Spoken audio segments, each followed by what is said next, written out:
नमस्कार दोस्तों, मैं वीरेंद्र सिंह राजपूत MGCI के डिजिटल लर्निंग प्लेटफॉर्म में आप लोगों का बहुत बहुत स्वागत करता हूं। तो दोस्तों, आज हम लोग फिजिक्स CUET के प्रीवियस ईयर के एक पेपर को सॉल्व करने वाले हैं। ये जो पेपर है ये 25 मई 2023 को थर्ड शिफ्ट में आप लोगों के सामने आया था। तो आइए हम लोग बिना किसी देरी के इसे सॉल्व करने की कोशिश करते हैं। चलिए, सबसे पहला क्वेश्चन है, बड़ा ही सिंपल क्वेश्चन है बेटा। Arrange the following in increasing number of quantum numbers. इन सबको सर क्वांटम नंबर के बढ़ते हुए ऑर्डर में जमाना है हमें, और हम हाइड्रोजन स्पेक्ट्रम सभी लोगों ने पढ़ाई है, तो आराम से जानते हैं कि सबसे पहले लाइमन श्रेणी, फिर बामर श्रेणी, फिर पास्चन, फिर ब्रैकेट और फिर फंड सीरीज। तो टोटल हमारे पास 5 है और पांचों हमको क्रम से देके रखी हुई है। मतलब पहले ए, फिर बी, फिर सी, फिर डी, फिर E. Option number C is the correct option. बड़ा ही सिंपल क्वेश्चन था। सेकेंड क्वेश्चन देखें बेटा, द वायर लूप PQRSP। ये हमको एक वायर लूप दे रखा है PQRS और वापस P। मतलब जो धारा है हमारी P से Q की तरफ, Q से R की तरफ, R से S की तरफ और S से वापस P की तरफ, इस क्रम में चल रही है, जो कि हमको बनाकर भी दिया हुआ है डायग्राम में। Form by joining two semi circular wires of radius R1 and R2 carries a current I as shown in the figure. The magnitude of magnetic field at the centre C is. हमको कुछ नहीं करना बेटा, ये जो point C है इसके ऊपर टोटल मैग्नेटिक फील्ड निकालनी है। तो सर मैग्नेटिक फील्ड तो 4 वायर की वजह से निकाली जा सकती है। कौन कौन से सर? सबसे पहले तो हमको मैग्नेटिक फील्ड निकाली जा सकती है इस पे से, इस वायर की वजह से, दूसरा इस वायर की वजह से, तीसरा इस वायर की वजह से और चौथा इस वायर की वजह से। लेकिन सर ये जो वायर है और ये जो वायर है, ये दोनों ही वायर, ये दोनों हिस्से इस सेंटर से पास हो रहे हैं, तो इनकी वजह से कोई मैग्नेटिक फील्ड, कोई चुंबकीय क्षेत्र नहीं होगा। लेकिन अगर हम बात करें इन दोनों की वजह से, इस हिस्से और इस हिस्से की वजह से, यानी R1 त्रिज्या के अर्धवृत्त की वजह से और R2 त्रिज्या के अर्धवृत्त की वजह से इस पर चुंबकीय क्षेत्र होगा। आप सभी को याद भी होगा सर कैसे निकालते हैं हम इसके लिए फॉर्मूला। क्या है फॉर्मूला बेटा इसको सॉल्व करने का? तो हम लोगों के पास फॉर्मूला होता है बेटा, पहले मैं B1 निकाल लेता हूं इस R1 वाले हिस्से की वजह से। तो B1 क्या होता है sir? μ0 upon 4 pi I pi upon R। अब क्योंकि यहां पे त्रिज्या R1 है तो मैं यहां पे त्रिज्या R1 ले लेता हूं। चुंबकीय क्षेत्र अगर देखूं तो धारा की दिशा इस तरफ है, धारा की जो दिशा है इस तरफ है। तो हम अगर अंगूठे को इस दिशा में रखें और देखें इस बिंदु पे चुंबकीय क्षेत्र किधर होगा, तो वो बाहर आते हुए आपको दिखाई देगा। हालांकि इसमें हमको दिशा नहीं पूछी है, तो हम दिशा के बारे में बात नहीं भी करें तो भी चलेगा, पर फिर भी मैं आपको बता देता हूं, यहां जो चुंबकीय क्षेत्र है बाहर की तरफ है, जिसे हम डॉट से दर्शाते हैं। वैसे ही अगर हम लोग यहां देखें, इस बार इस तरफ धारा जा रही है, इस R2 त्रिज्या में सर इस तरफ धारा जा रही है, तो फॉर्मूला तो वृत्तीय, क्योंकि चाप है ये, तो फॉर्मूला तो वैसे ही होगा μ0 अपॉन 4 पाई और I पाई अपॉन R2। इस बार धारा की दिशा क्या होगी बेटा?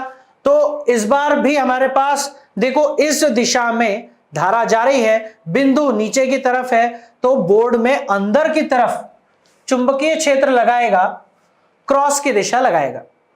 अब इसको कैसे हम देखें, एक चुंबकीय क्षेत्र अंदर की तरफ है, दूसरा बाहर की तरफ है, तो ऑब्वियसली इन दोनों को हम लोग जोड़ेंगे नहीं। कुल चुंबकीय क्षेत्र निकालने के लिए, नेट चुंबकीय क्षेत्र निकालने के लिए B1 माइनस B2 कर लेंगे, दोनों चुंबकीय क्षेत्रों को माइनस कर लेंगे। माइनस करने का कारण क्या है सर? सिर्फ ये क्योंकि इन दोनों की दिशाएं अलग अलग है।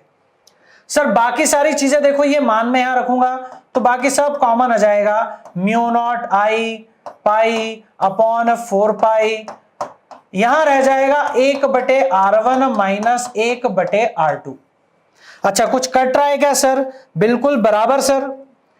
ये पाई से पाई कट जाएगा बेटा, हमारे पास बचेगा mu not I upon 4।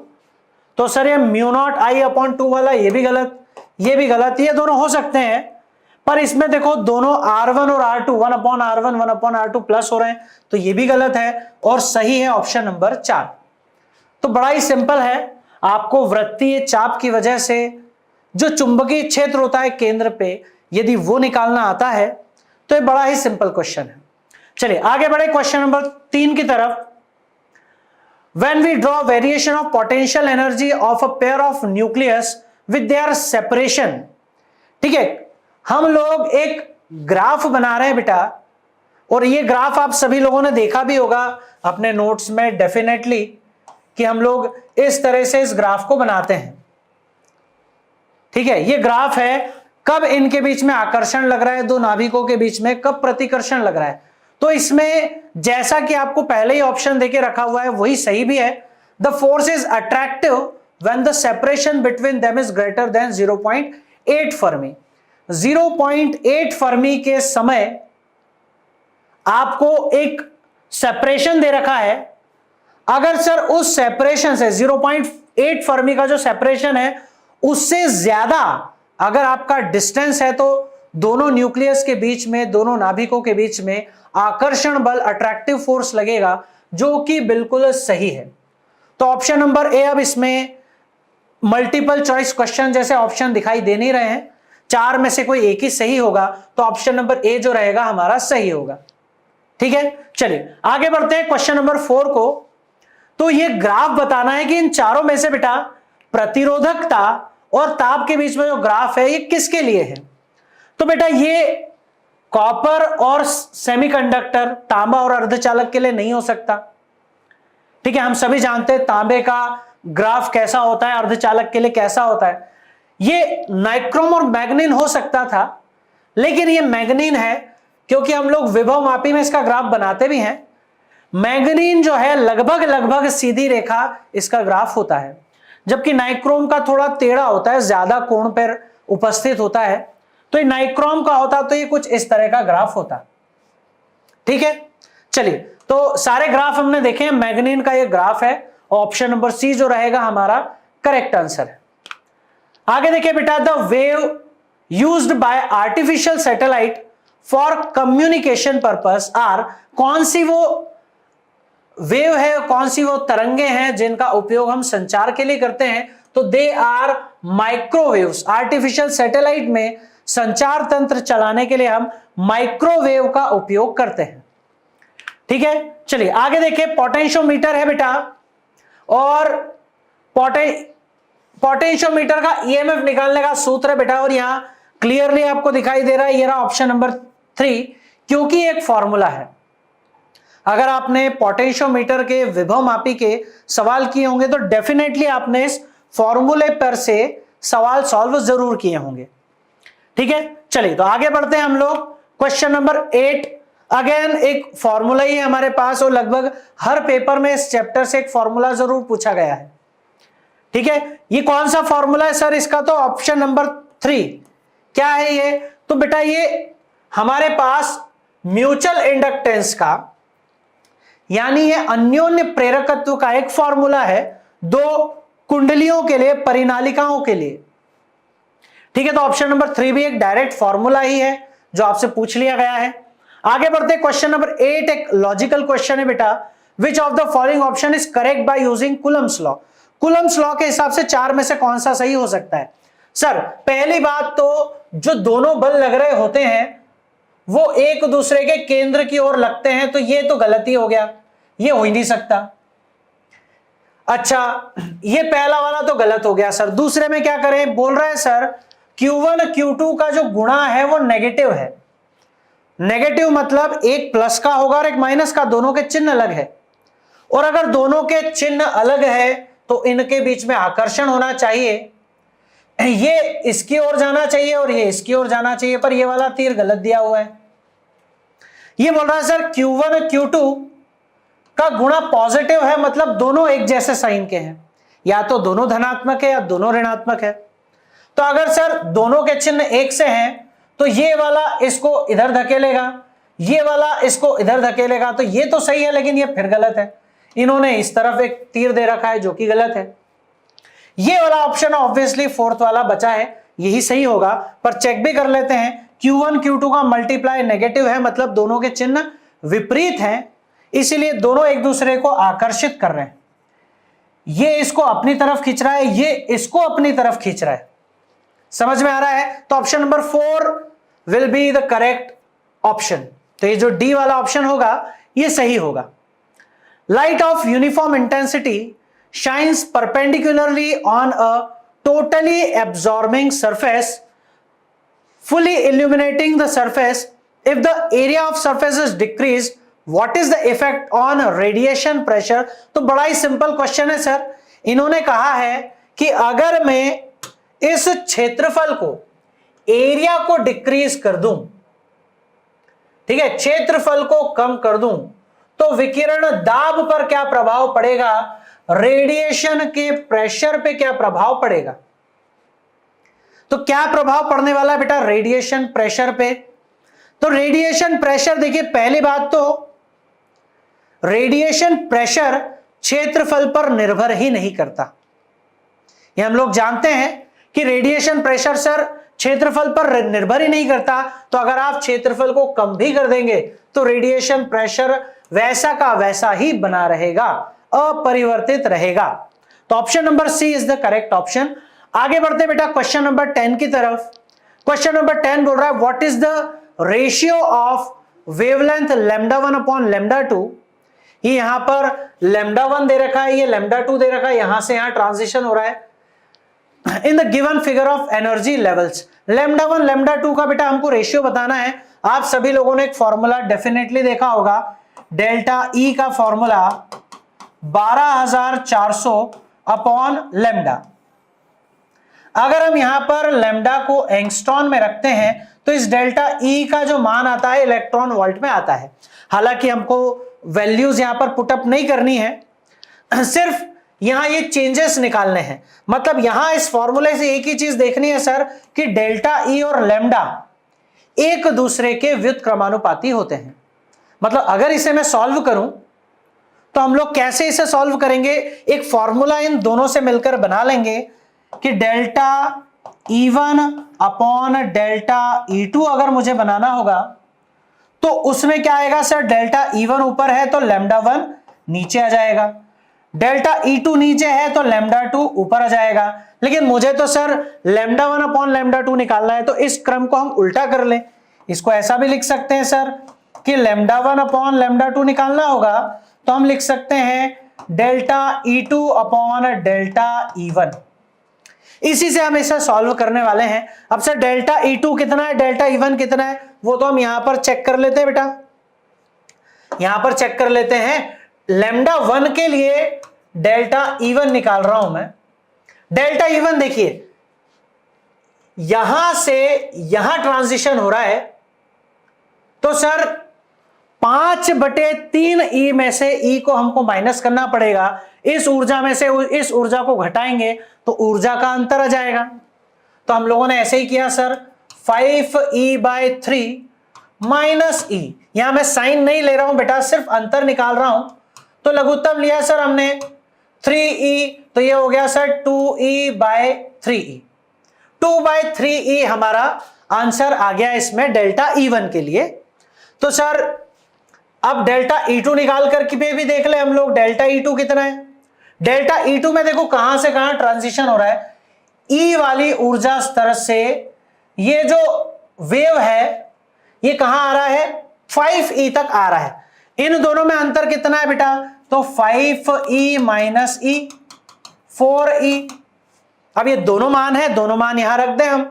Delta E2 का मान रखूंगा तो कितना आ रहा है बेटा, 4E, और डेल्टा E1 का मान लिख रहा हूं तो 2E/3। क्लियरली E से E कट जाएगा बेटा, 2 से ये 2 बार कट जाएगा, 3 ऊपर जाएगा तो 2 और 3 का गुणा हो जाएगा 6/1। तो आंसर जो रहेगा वो आ जाएगा 6:1 का। Option number D is the correct option. Clear है बेटा, बड़ा ही सिंपल क्वेश्चन था, आप यहां वैल्यू रखेंगे तो इजीली आंसर आपका यहां पे आने वाला है। क्वेश्चन नंबर 11 देखें, which of the following statements are correct, इनमें से कौन से स्टेटमेंट है बेटा जो कि आपको करेक्ट दिखाई दे रहे हैं, तो हम लोग पढ़ लेते हैं। सबसे पहला, angle at minimum deviation of prism, prism के मिनिमम डेविएशन का जो एंगल है is greater for violet light. तो आप सभी लोग जानते हैं मिनिमम डेविएशन जो है वो रिफ्रैक्टिव इंडेक्स के डायरेक्टली प्रोपोर्शनल है, और क्योंकि सर रिफ्रैक्टिव इंडेक्स के डायरेक्टली प्रोपोर्शनल है, रिफ्रैक्टिव इंडेक्स वेवलेंथ के इनवर्सली प्रोपोर्शनल है। ये रिलेशन आपने डेफिनेटली देखा ही होगा। यहां से हमको समझ में आता है जिसकी तरंगदैर्घ्य सबसे कम होगी, वेवलेंथ सबसे कम होगी, उसका विचलन सबसे ज्यादा होगा। हमसे कहा है मिनिमम डेविएशन, डेविएशन मिनिमम चाहिए, the angle of minimum deviation of prism is greater. Sir minimum deviation delta का मान ज्यादा होगा, ग्रेटर होगा, तो इसका मान ग्रेटर चाहिए, तो इसका मान हमको स्मॉलर चाहिए, और वेवलेंथ सबसे छोटी होती है वायलेट कलर के लिए। तो पहला ऑप्शन तो सर डेफिनेटली हमारा करेक्ट है। जैसे ही पहला ऑप्शन करेक्ट हुआ तो सर ये डी वाला तो ऑप्शन गलत ही हो गया। अब मैंने देखा सर बी इन सब में है, सी इन सब में है, तो क्यों फोकट में चेक करूं इसको, क्योंकि वो सही ही आने वाले हैं। लेकिन डी और ई से हम इसे चेक कर सकते हैं। तो हम लोग सर डी और ई को चेक करने वाले हैं, डी और ई को। तो सर डी वाला ऑप्शन बोल रहा है the light scattered in the direction of incident ray is always plane polarized। Sir आपतित प्रकाश की दिशा में जो प्रकाश प्रकीर्णित होता है वही उसी का ध्रुवण होता है। तो ये चीज तो गलत है, ये चीज तो गलत है। तो ऑप्शन नंबर डी जो रहेगा बेटा वो हमारा हो जाएगा गलत। तो ऑप्शन नंबर डी अगर गलत हुआ तो हमारे पास देखो ये आंसर भी गलत हो गया। अब हमारे पास केवल इन दोनों में से ऑप्शन बचे, ए सही है, बी सही है, सी सही है। सिर्फ ई हमको चेक करना है कि क्या ई सही है या गलत है। तो ई बेटा हमको दे रखा है the source and its virtual image can behave as coherent source. तो ये बिल्कुल सही बात है कि हम लोग एक दर्पण के सामने एक बल्ब रख दें या स्रोत रख दें, तो वो वस्तु, वो स्रोत और दर्पण में जो उसका प्रतिबिंब बन रहा है दोनों ही एक कोहेरेंट सोर्स की तरह व्यवहार करते हैं। ठीक है, तो ये ऑप्शन नंबर ई वाला जो ऑप्शन है सही है, तो हमारे पास ये सी वाला ऑप्शन सही रहेगा, ए ऑप्शन भी गलत है। Option number C is the correct option. Clear है, चलिए आगे बढ़े। क्वेश्चन नंबर 12 देखें, the work function for aluminium surface is 4.2 electron volt. ये 4.2 इलेक्ट्रॉन वोल्ट है। सर वर्क फंक्शन मतलब क्या होता है सर, फाई नॉट से दर्शाते हैं, 4.2 इलेक्ट्रॉन वोल्ट।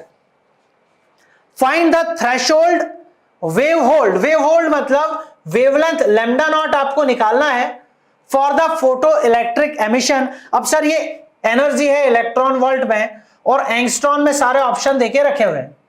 तो लैम्डा नॉट निकालना तो सिंपल है, जो अभी थोड़ी देर पहले हमने फॉर्मूला लिखा था कि अगर आपको लैम्डा नॉट चाहिए एंगस्ट्रॉन में तो आप 12,400 ले लो और डिवाइड कर दो इसको फाई नॉट से, लगभग 4 के बराबर है ये। तो ये 3000 के आसपास, जब आप यहां पे वैल्यू रख दें इसकी 12,400 डिवाइडेड बाय 4.2, तो लगभग ये 3000 के आसपास कटने वाला है, जो कि है हमारा ऑप्शन नंबर ए 2959। एक्यूरेट काटोगे तो यही आएगा, और क्योंकि हमने इलेक्ट्रॉन वोल्ट में फाई नॉट का मान रखा है, कार्यफलन का मान रखा है, इसलिए आंसर हमारा एंगस्ट्रॉन में आया है। चलिए आगे बढ़ते हैं बेटा।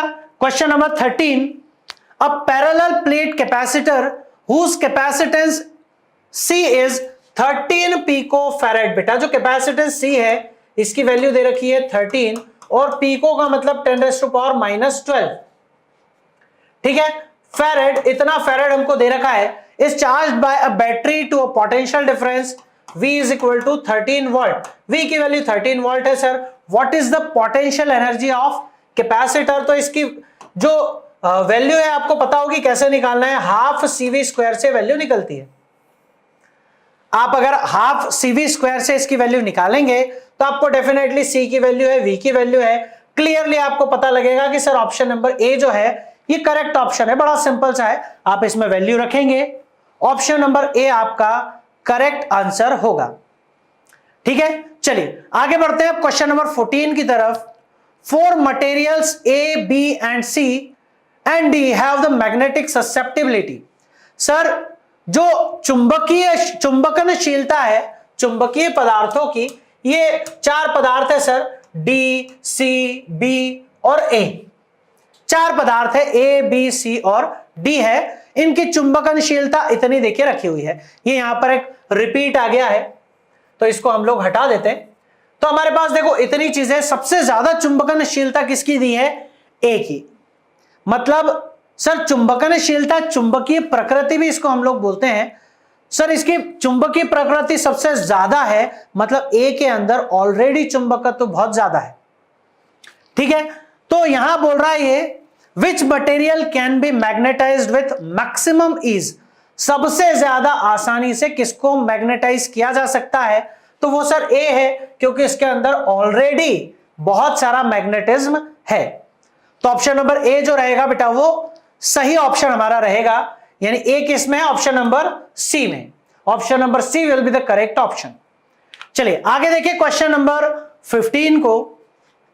A slab of material of dielectric constant K has the same area of plate of a parallel plate capacitor but has a thickness 3d/4 where d is the distance between plates of capacitor। देखिए हमारे पास एक parallel plate capacitor है, इसके plates के बीच का distance d है।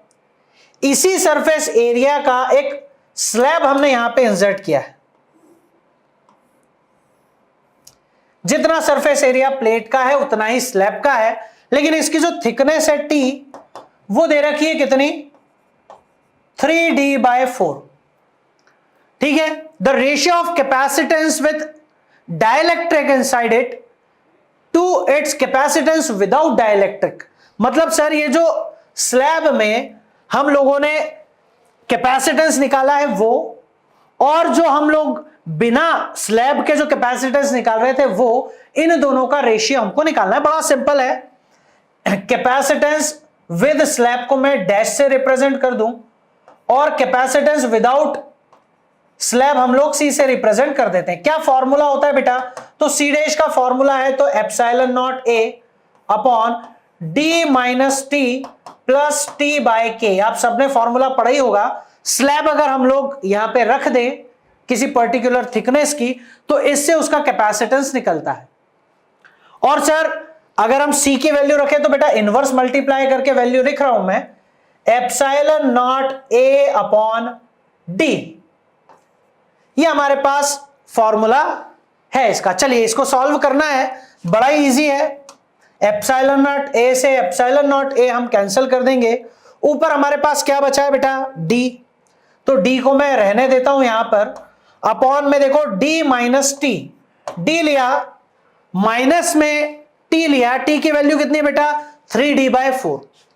तो यहां ले लिया मैंने 3d/4, यहां कुछ नहीं था तो अपॉन में 1 ले लिया, प्लस टी अपॉन के, मतलब यही टी 3d/4 और साथ में लेना पड़ेगा एक के। तो देखो इनको तो हम लोग एलसीएम अगर इसका लेकर देखें तो बड़ा ही सिंपल है, इन चारों का एलसीएम ले लेते हैं बेटा। कितना रहेगा, C dash upon C is equal to, तो सर ऊपर तो डी ही है, नीचे हमने एलसीएम ले लिया सर 4k।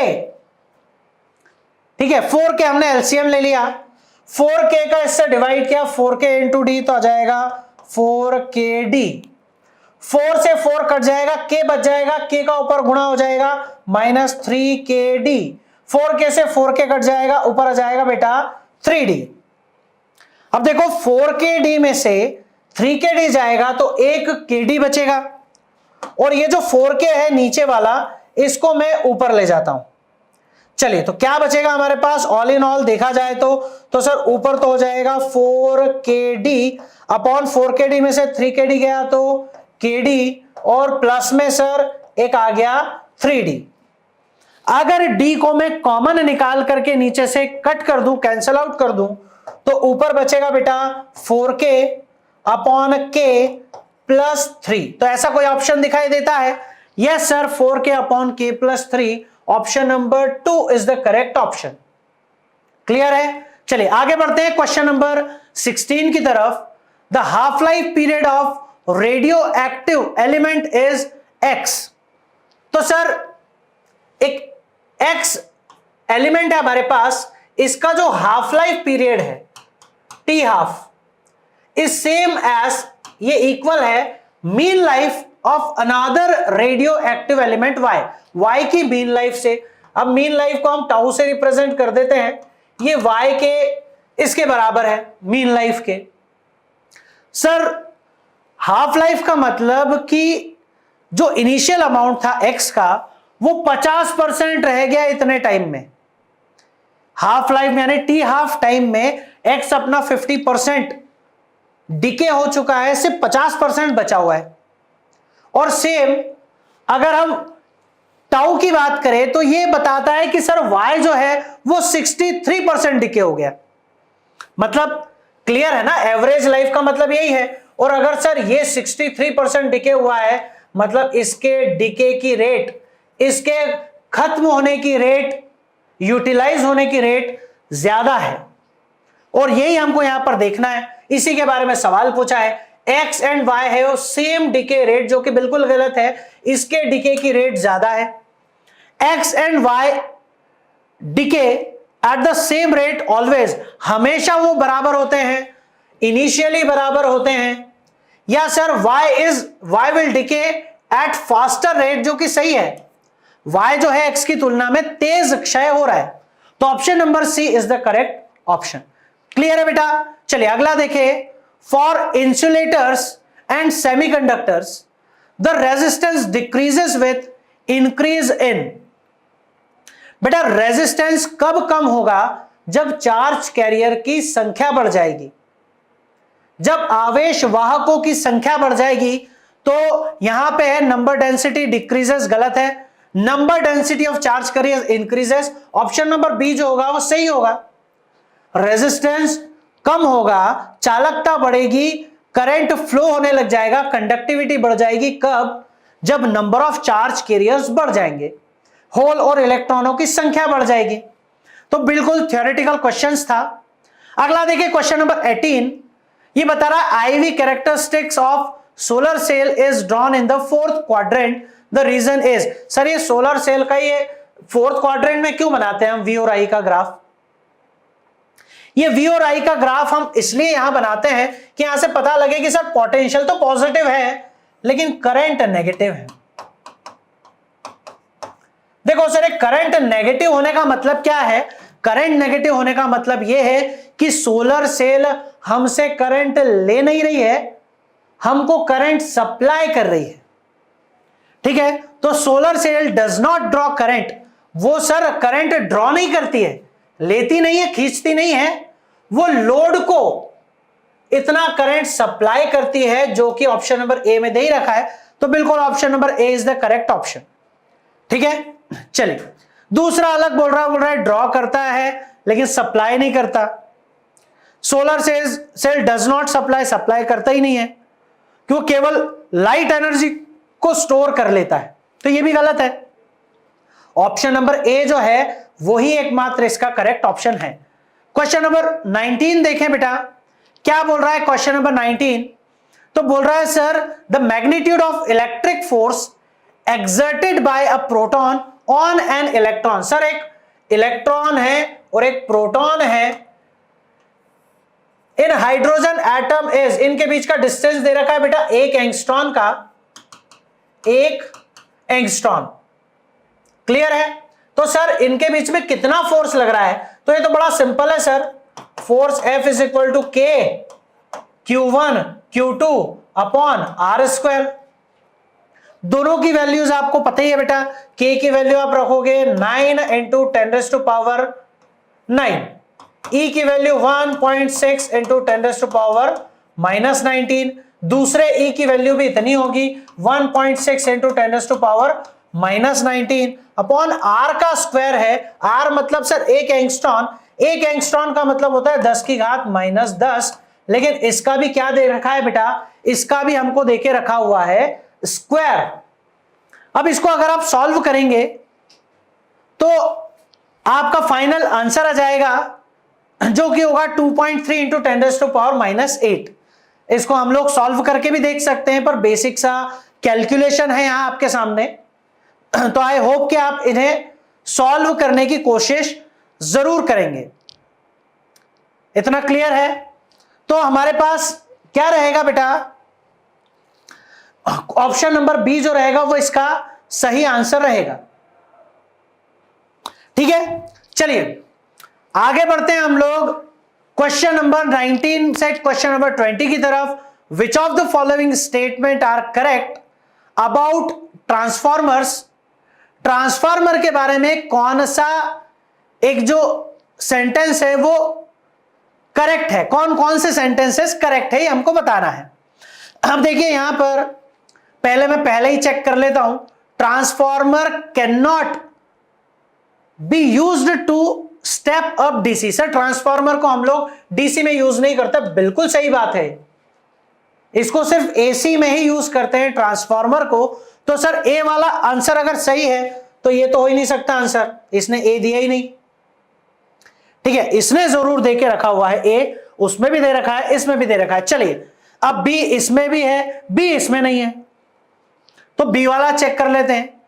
तो sir frequency of output across the secondary is always equal to the frequency of input across the primary.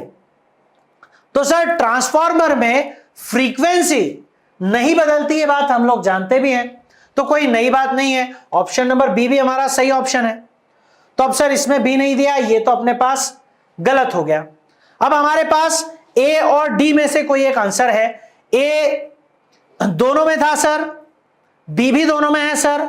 अब हमको सी देखना है।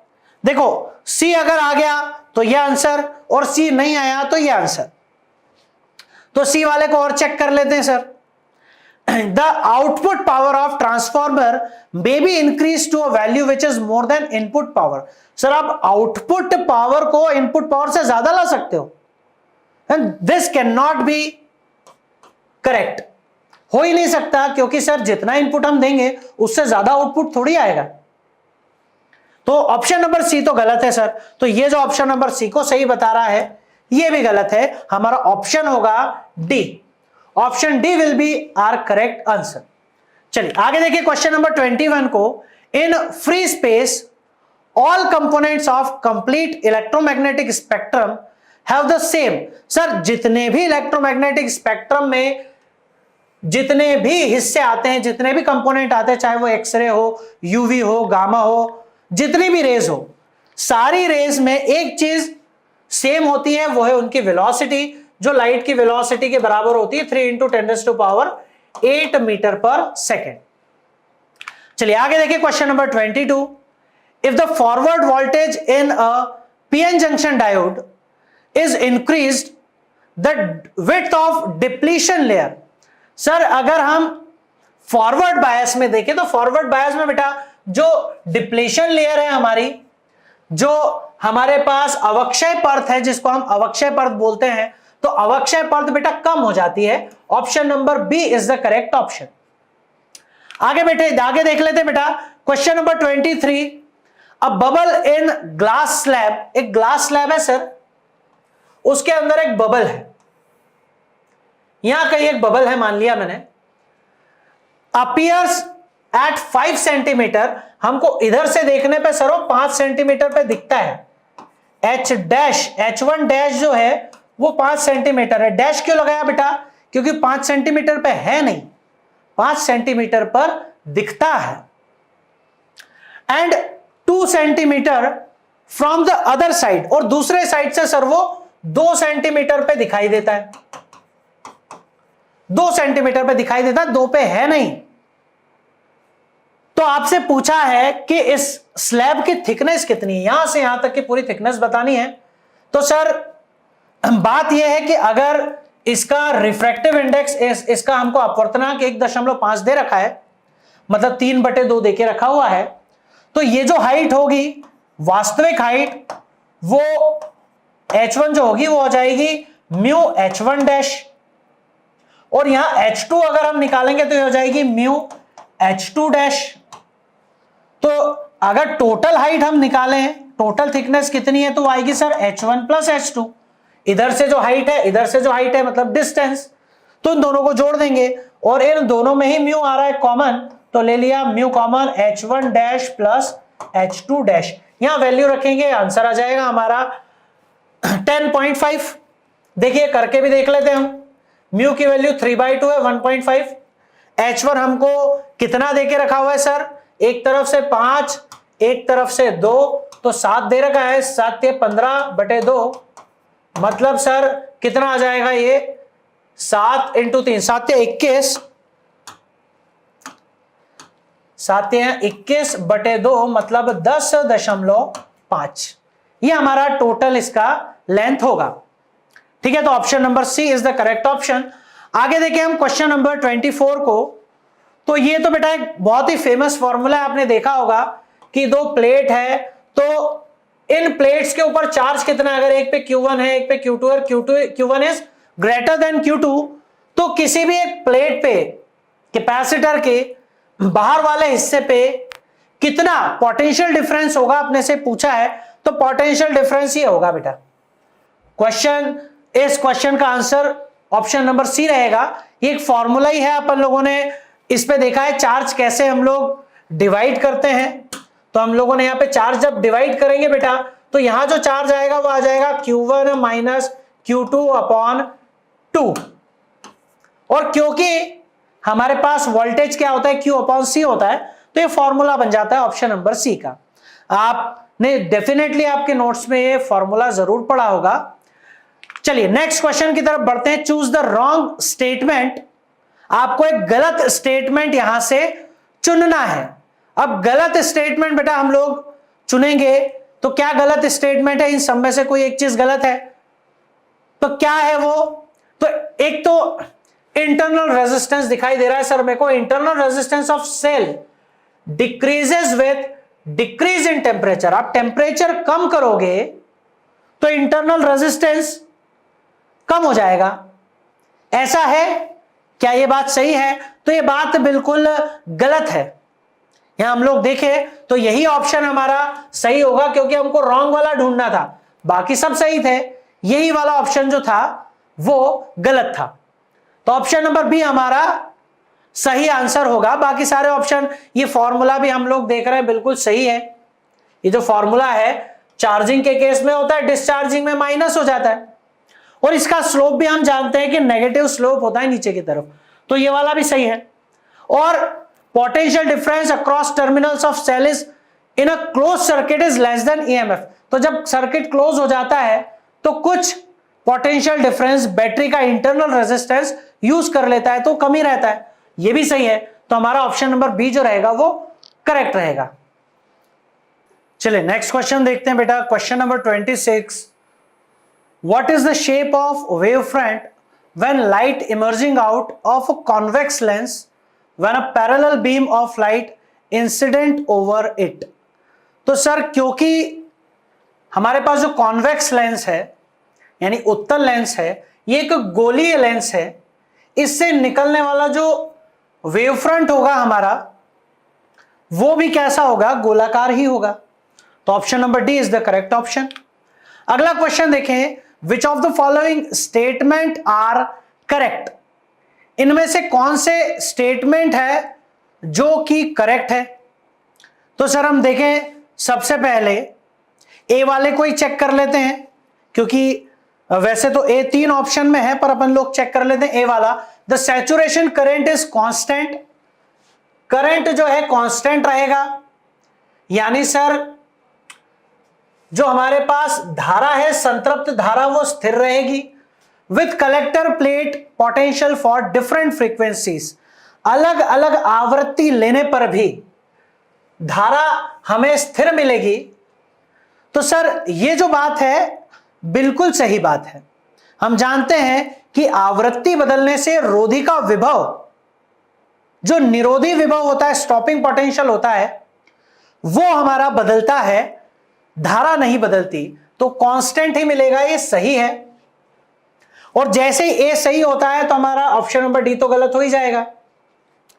अब देखो बी चेक कर लेता हूं मैं, बी ऑप्शन, क्योंकि बी इसमें भी है, इसमें भी है, इसमें नहीं है, तो एक और चेक करते ही एक ऑप्शन मेरा और कम हो जाएगा। The saturation current is different with the collector plate potential of different frequencies. Sir अलग अलग आवृत्ति लेने पर अलग अलग धारा मिलती है, जो कि गलत है, अभी बताया। आवृत्ति पे धारा निर्भर करती ही नहीं है, तो ऑप्शन नंबर बी तो गलत हो गया सर। अब अगर ऑप्शन नंबर बी हमारा गलत हो गया सर, तो ए वाला ऑप्शन भी गलत, ये बी भी गलत, तो option number C will be our correct option. Clear है? चलिए आगे बढ़ते हैं बेटा। सवाल नंबर 28, सवाल नंबर 28 बोल रहा है सर मैच द कॉलम है, सीधे सीधे फॉर्मूले आपको देखे रखे हुए हैं। जैसे ही हमारे पास रॉड विथ एंगुलर वेलोसिटी, एक रॉड अगर इस तरह की रॉड है और वो ऐसे घूम रही है, उसका जो फॉर्मूला है आप लोगों ने डेफिनेटली देखा होगा, ये वाला जो ऑप्शन है पहले का फोर्थ, ये ईएमआई चैप्टर का मैच द कॉलम है, उसी के फॉर्मूले हैं। तो पहले वाले का फोर्थ बनाते ही हमारा ये बी वाला तो सर गलत हो गया। दूसरा देखिए sir, coil is rotated with angular velocity in uniform magnetic field, तो सर ये हमारा पहला वाला ऑप्शन है। इस केस के लिए कॉइल के लिए जो यूनिफॉर्म मैग्नेटिक फील्ड में चल रही है, एंगुलर वेलोसिटी से घूम रही है, उसके लिए हमारे पास फर्स्ट वाला हो गया। और जैसे ये फर्स्ट होता है सर, तो हमारा ये ऑप्शन भी गलत हो जाता है, ऑप्शन नंबर बी। और लास्ट तो आप सभी लोगों को समझ में आ ही गया होगा, अब तो बहुत ज्यादा इसमें दिक्कतें बची भी नहीं है, कि रॉड अगर चल रही हो तो उसके पास वेलोसिटी, चलने वाली वेलोसिटी होती है, तो ऑप्शन नंबर सी का सेकंड वाला पोर्शन बचेगा। तो सी का सेकंड बनते ही हमारे पास ऑप्शन नंबर सी हमारा आंसर हो गया। ठीक है, ये ए वाला भी गलत है, तो option number C is the correct option. आगे देखिए हम, अगला क्वेश्चन है, सिंपल क्वेश्चन है again, which of the following statement are correct, है ना, कौन सा स्टेटमेंट है जो करेक्ट है। तो देखो इक्वी कॉन्वेक्स लेंस है, मतलब एक हमारे पास उभय उत्तल लेंस है जिसकी फोकस दूरी 20 सेंटीमीटर है, is cut as the focal length of each part is 10 centimetre. इसको हमने क्या किया, इसकी इक्वी कॉन्वेक्स लेंस की फोकल लेंथ कितनी थी, 20 थी सर, और ऐसे कट कर दिया इस तरह से जैसा डायग्राम में दिया है, ऐसे कट कर दिया, तो एक पार्ट की जो फोकल लेंथ है वो 10 सेंटीमीटर होगी। कतई गलत ऑप्शन है हमारे पास। हम चाहते हैं फोकल लेंथ, लेंस अगर पतला हो जाएगा तो फोकल लेंथ डबल हो जाएगी, तो 40 होना था, 10 नहीं होना था। आगे देखे बेटा, इक्वी कॉन्वेक्स लेंस, मतलब देखो ए जैसे आंसर नहीं है तो ये ऑप्शन तो दोनों गलत हो गए। अब हमारे पास दो ही है, बी तो देखो दोनों में है, सी दोनों में है, डी को चेक कर लो, डी को चेक कर लेते हैं हम। तो a convex lens of focal length 20 centimetre is cut as ऐसे, the focal length of each part is 40 centimetre, option number D सही है। तो हमारे पास ऑप्शन नंबर डी जो रहेगा सही रहेगा, ये ऑप्शन सी गलत है। ठीक है, तो option number D will be our correct option. आगे देखिए बेटा, नेक्स्ट क्वेश्चन नंबर 30 है। क्वेश्चन नंबर 30 जो है, monochromatic light of frequency 6 × 10⁻14 hertz is produced by a laser beam, the energy of photon, आपको फोटोन की एनर्जी बतानी है सर। एनर्जी होता है E = hc/λ।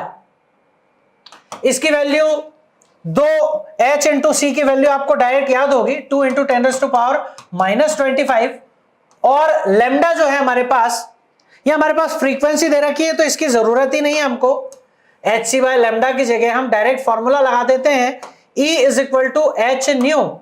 h आपको देके रखा हुआ है बेटा 6.6 10⁻34, और न्यू की भी वैल्यू आपके पास 6 × 10⁻14।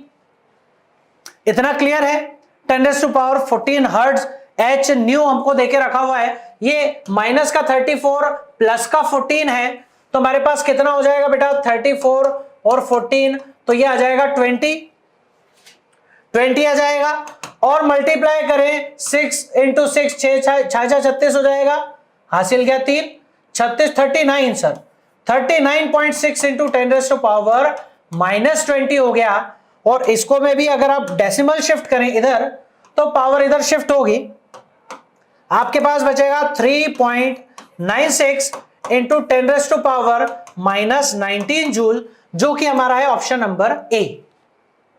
क्लियर है? चलिए आगे देखें हम, क्वेश्चन नंबर 31 है, ये बोल रहा है कॉन्वेक्स मिरर प्रोड्यूसेस अ मैग्निफिकेशन 1/3। सर 1/3 मैग्निफिकेशन है, 3 गुना छोटा बना, और ये 4 गुना छोटा बना। सर 2 मैग्निफिकेशन दे रखे हैं, when the object is placed at a point P and Q। जब P पे था तो मैग्निफिकेशन कितना था बेटा? 1/3 था, और जब Q पे था तो मैग्निफिकेशन कितना था? 1/4 था।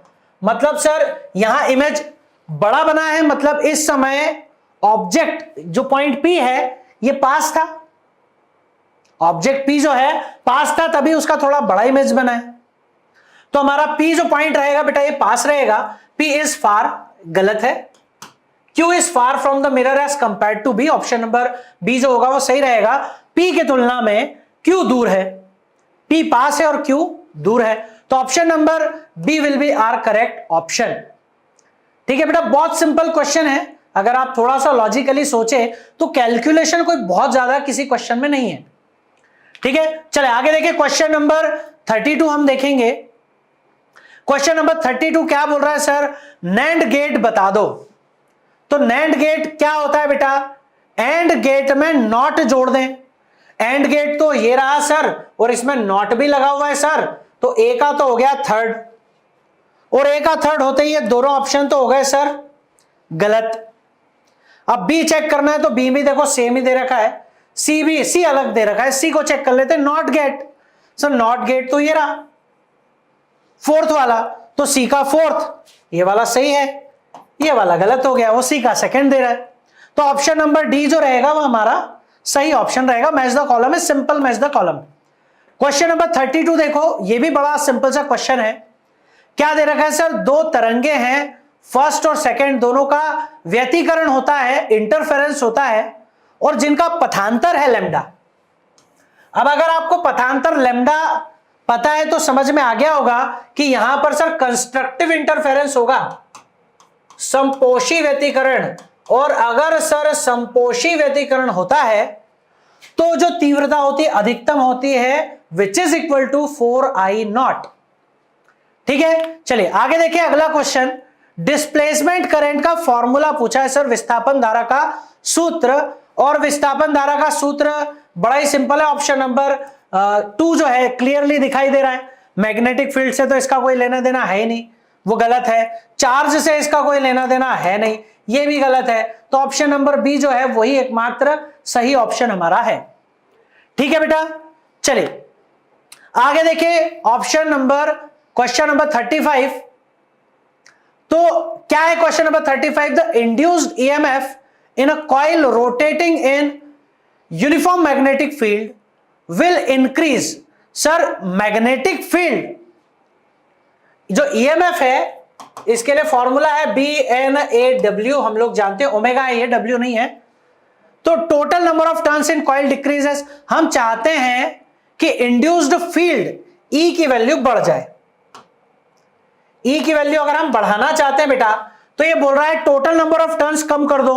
अरे सर ये कम कर दोगे तो ये E भी कम हो जाएगा, तो ऑप्शन नंबर ए तो गलत है सर। ऑप्शन ए गलत होते ही हमारे सारे ये तीनों ऑप्शन गलत हो गए। ऑप्शन नंबर बी जो है हमारा सही आंसर है। एक चीज चेक करते ही आंसर आ गया, जरूरी नहीं है कि सभी को हम बारी बारी से पढ़ें। ठीक है बेटा, चलिए अगला क्वेश्चन देखते हैं। The time taken by light to travel normally through a glass plate of thickness 1 millimetre would be. तो सर 1 मिलीमीटर मोटाई की कांच की एक प्लेट है, उससे लाइट को ट्रेवल करने में कितना समय लगेगा? तो हम लोग जानते हैं sir T dash is equal to mu T होता है, और यहां टी यानी समय ये होता है x बाय सी, यानी जितनी भी स्लैब की थिकनेस है अपॉन में c यानी उसका वेग, दूरी बटे वेग, तो ये समय हो गया वायु में। सारे मान हमारे पास है, 1.3 है इसका मान, 3/2 रख देते हैं। x का मान भी बड़ा सिंपल सा है, कितना 1 मिलीमीटर है, मिलीमीटर मतलब 10 की घात -3 मीटर, अपॉन में c होता है 3 × 10 की घात 8। आप इसको इजीली कैलकुलेट कर सकते हैं, 3 से 3 कैंसिल हो गया सर, कितना बचा, तो यहां बचा सर आपका 1/2 यानी 0.5, 8 ऊपर जाएगा, माइनस का 8 तो 10 की घात -8 -3 -11, डेसिमल इधर पावर इधर, तो 5 × 10 की घात -12। Option number C is the correct option. Clear है? चलिए आगे बढ़ते बेटा। 37 नंबर का जो क्वेश्चन है इसको हम देखें कि हमारे पास heater boils x amount of water in T1 time and another heater boils same water in T2 time having resistance R1 and R2, the ratio of T1 upon T2 will be, है ना। दो हमारे पास sir क्या है, दो heater है जो पानी को गर्म कर रहे हैं, सेम अमाउंट को गर्म कर रहे हैं, अलग अलग टाइम ले रहे हैं। अगर सर गर्म कर रहे हैं सेम अमाउंट को तो हीट भी इनकी सेम होगी, H1 जो होगा H1 is equal to H2 होगा। और ये क्या होता है सर, हीट, तो इसके लिए फॉर्मूला भी हमारे पास एनर्जी है, heat is a form of energy, V² upon R into T, पर सर रेजिस्टेंस अलग है तो R1 T1, V² upon R2 into T2, V² से V² कैंसिल हो जाएगा बेटा, और यहां अगर हम लोग इनका क्रॉस मल्टीप्लाई कर दें, इनको इंटरचेंज कर दें, तो T1 upon T2 will be equal to R1 upon R2। बड़ा सिंपल सा रिलेशन था, तो टाइम का रेशियो वही होगा जो रेजिस्टेंस का रेशियो था। Option number 4 will be our correct option. Question number 38 देखें। क्वेश्चन नंबर 38 क्या बोल रहा है सर, तो क्वेश्चन नंबर 38 हमको बोलता है wavelength of radiation emitted by when helium. अब यहां देखो हीलियम अपने को दे रखा है, मतलब जब भी फॉर्मूले में Z की बात होगी तो वो आ जाएगा 2। A transition from state 9 is equal to 3 to the state 9 is equal to 2, तो सर ये तो हो गया N2 और ये हो गया सर N1। रिडबर्ग कांस्टेंट की वैल्यू भी हमको देखे रखी हुई है, और सर इस तरह के क्वेश्चन सॉल्व करने के लिए तो हम लोगों के पास फॉर्मूला भी है, हमने एक शॉर्टकट फॉर्मूला दे रखा है 912 एंगस्ट्रॉन में। ठीक है बेटा, ये एंगस्ट्रॉन में वैल्यू होती है, हम लोग लेंगे जो lambda Z² 1 upon N1² minus 1 upon N2²। इसको अगर आप सॉल्व करोगे बेटा तो ये ऑप्शन नंबर बी जो रहेगा ये आंसर आपका आएगा, नैनोमीटर में आएगा पर 150 के आसपास आएगा अप्रोक्सीमेटली भी। अगर आप इसको 900 मानकर भी अगर आपने सॉल्व कर लिया तो आपके पास ऑप्शन नंबर बी जो होगा वो आंसर आ जाएगा। यहां आपको ये वैल्यूज पुटअप करनी है, बस Z की जगह 2 रख देना, 4 हो जाएगा। N1 की जगह हमको 2 रखना है, N2 की जगह हमको 3 रखना है। ये वैल्यूज आप पुटअप करेंगे तो आपके पास ये सारी वैल्यू रखने के बाद जो वेवलेंथ की वैल्यू आएगी वो लगभग 164 नैनोमीटर के आसपास आएगी, इसलिए हमारा ऑप्शन नंबर बी जो होगा वो सही होगा। ठीक है, चलिए तो ये फॉर्मूला आपको क्लिक हो जाना चाहिए था, कैलकुलेशन बड़ी इजी है, आप रख करके इसको सॉल्व कर सकते हैं। क्वेश्चन नंबर 39 देखें। An electric dipole of dipole moment 5 × 10⁻⁻6 coulomb metre. अब ये सेंटीमीटर नहीं है बेटा, कूलम्ब मीटर है। तो डायपोल मोमेंट का जो साइन है, सिंबल है, P है, जो दे रखा है 5 × 10⁻⁻6 in a uniform electric field. Electric field E की वैल्यू दे रखी है 10⁻⁻2 एट एन एंगल 30 डिग्री।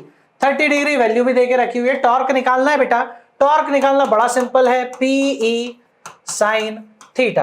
अब P की वैल्यू 5 × 10⁻⁻6 है, E की वैल्यू -2 दे के रखी हुई है, और ये भी 1/2 के आसपास दे रखी है, मतलब 2.5 के आसपास आंसर आएगा सर। ये 2 से 5 कटेगा, 2.5 वाला एक ही ऑप्शन है, ऑप्शन नंबर सी, जो हमारा आंसर आ जाएगा। क्लियर है?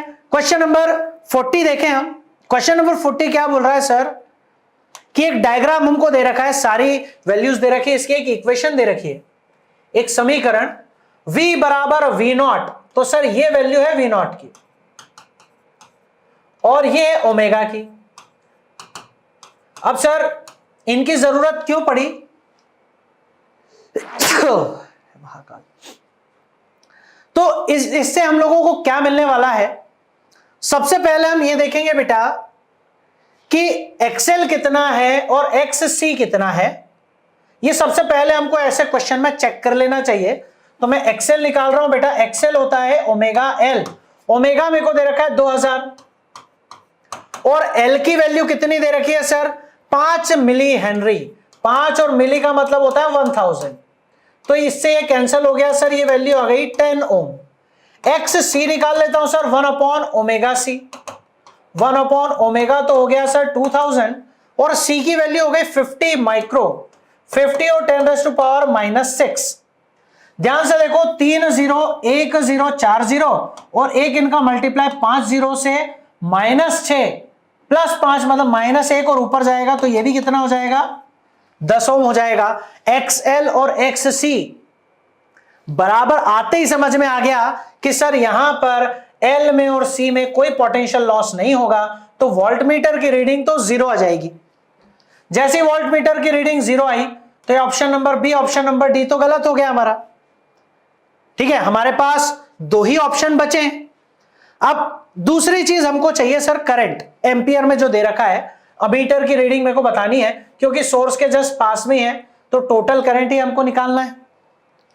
सब वैसे भी सीरीज में ही है, तो टोटल करंट निकालना है। तो सर I0 क्या होता है सर? V0/R, क्योंकि ये कौन सी कंडीशन है? एक्सेल और एक्सी बराबर है, अनुनाद की कंडीशन है, रेजोनेंस की। तो मैंने V0 की वैल्यू ले ली जो कि मुझे 20 दे रखी थी, R मेरे को 4 दे रखा था। तो सर ये कितना आ गया? ये हमारे पास आ गया सर 5। ठीक है, 4 ओम। सॉरी बेटा, यहां पे ये वैल्यू हमको क्या दे रखी है? टोटल रेजिस्टेंस अपन ने गड़बड़ कर दिया है। देखो 6 ओम का रेजिस्टेंस प्लस 4 ओम का रेजिस्टेंस, तो टोटल ये 10 ओम का रेजिस्टेंस है और 2 एम्पियर का करंट हमारा आएगा। लेकिन सर देखते हैं हम कि दोनों ही 2 एम्पियर नहीं है। तो क्यों नहीं है? क्योंकि इन जनरल जो हम करंट की बात करते हैं आरएमएस करंट होता है, I0 करंट नहीं होता। तो अगर आपको आरएमएस करंट निकालना है तो आप क्या करेंगे? I0/√2, 2/√2 मतलब √2 मतलब 1.4 एम्पियर, जो कि है ऑप्शन नंबर ए। क्लियर है? चलिए आगे बढ़ते हैं क्वेश्चन नंबर 41 की तरफ। A bulb and a capacitor are connected in series to an AC source. एक एसी सोर्स से हमने एक बल्ब को एक कैपेसिटर को जोड़ दिया है। A dielectric slab is now introduced between the plates of capacitor. The intensity of bulb will be. तो बेटा जैसे ही हम स्लैब इंसर्ट कराएंगे डाइलेक्ट्रिक स्लैब को, तो उसका कैपेसिटेंस जो है कैपेसिटर का बढ़ जाएगा, करंट का फ्लो बढ़ जाएगा और करंट का फ्लो बढ़ जाएगा। तो क्योंकि ये सीरीज में जुड़े हैं, power is equal to I²R। Current बढ़ते ही पावर भी बढ़ेगी, तो जो बल्ब है इसकी इंटेंसिटी, इसकी तीव्रता भी बढ़ेगी। Option number B will be our correct option. Clear है? चलिए आगे देखिए, लॉन्ग वायर कैरिंग करंट, मतलब हमारे पास ये वायर दे रखा है और आपको बताना क्या है? Magnetic field at centre O पे मैग्नेटिक फील्ड बतानी है सर। अगर आपने इस तरह के क्वेश्चन अच्छे से प्रैक्टिस किए होंगे, जो कि डेफिनेटली किए होंगे, तो ये क्वेश्चन बड़ा ही सिंपल क्वेश्चन है। इसमें देखिए, इस वायर की वजह से जो मैग्नेटिक फील्ड आएगी वो कितनी आ जाएगी? B1 बोल देता हूं मैं इस हिस्से को, और इस हिस्से को 2 बोल देता हूं। तो 1 की वजह से जो मैग्नेटिक फील्ड आएगी μ0/4π। ठीक है, 2I/R, जो भी इसकी डिस्टेंस है वायर से, जो कि R दे रखी है, तो मैं इसको कैपिटल R मान लेता हूं, यहां स्मॉल r दिया हुआ है। कैपिटल आर लिखने की आदत है तो अपन कैपिटल आर ही लिख देता हूं मैं, यही रहेगा। सर इस सर्कल का कितना होगा, ये तो थोड़ी देर पहले ही निकाला था सर अपन ने, म्यू नॉट अपॉन 4 पाई और आई पाई अपॉन आर।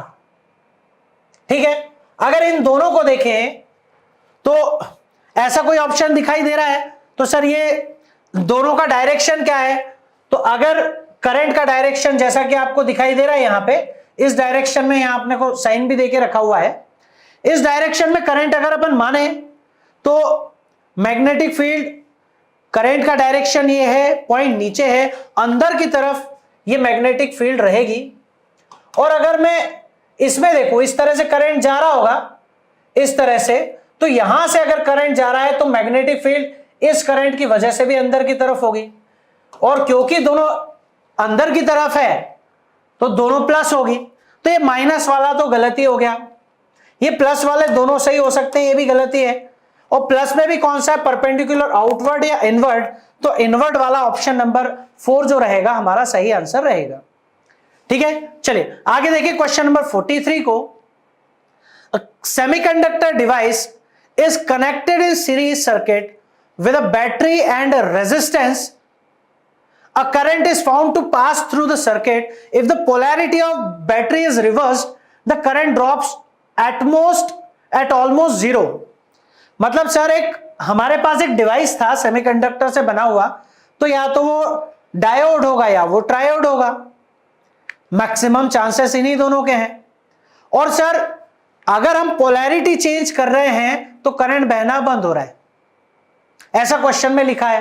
तो ऐसा तो सर पीएन जंक्शन डायोड में होता है, फॉरवर्ड बायस से रिवर्स बायस कर दो तो करंट गायब हो जाता है, तो ये एक पीएन जंक्शन डायोड है। Option number D is the correct option. चलिए क्वेश्चन नंबर 44 देखें। जैसा कि चित्र में हमको दिख रहा है सर, एक न्यूट्रॉन है, नॉन यूनिफॉर्म मैग्नेटिक फील्ड, एक नॉन यूनिफॉर्म मैग्नेटिक फील्ड में एक न्यूट्रॉन भाई साहब है, और ये क्या कर रहे हैं न्यूट्रॉन भाई साहब, ये एक निश्चित वेग से, v वेग से घूम रहा है सर इस फील्ड में। मान लो a से b की तरफ वो जा रहा है, तो वेलोसिटी उसकी कहां पर ज्यादा होगी, कहां पर कम होगी, तो सर उसकी वेलोसिटी हर जगह एक जैसी होगी। क्यों? क्योंकि सर ये इलेक्ट्रिक फील्ड है, विद्युत क्षेत्र, और ये आवेशित कणों पे ही बल लगा सकता है, लेकिन न्यूट्रॉन पे कोई आवेश नहीं होता तो इसके ऊपर कोई बल नहीं लगेगा, तो इसका वेग वैसे ही रहेगा। तो same at A, B and C, option number B is the correct option. बड़ा ही लॉजिकल सिंपल क्वेश्चंस है हमारे इस पेपर में। क्वेश्चन नंबर 45 देखें। Which phenomena proves the particle nature of photon. तो बेटा ये तो हम वेव में पढ़ते हैं, interference, diffraction, polarisation. Photo electric effect है जो पार्टिकल नेचर, प्रकाश को कण मानता है। ठीक है, नेक्स्ट देखिए क्वेश्चन नंबर 46 है। When a dielectric material placed in uniform electric field, which of the following is not correct. आपने डाइलेक्ट्रिक मटेरियल को यूनिफॉर्म इलेक्ट्रिक फील्ड में रख दिया है, तो कौन सा ऑप्शन इसमें से गलत है, गलत ढूंढना है। Free movement of charges in electric dielectric is not possible, जो कि सही है। एक डाइलेक्ट्रिक अपने ऊपर चार्ज रख सकता है, उसको फ्लो नहीं होने देता, तो ऑप्शन नंबर ए तो हमारा सही है। हमको गलत वाला ढूंढना है।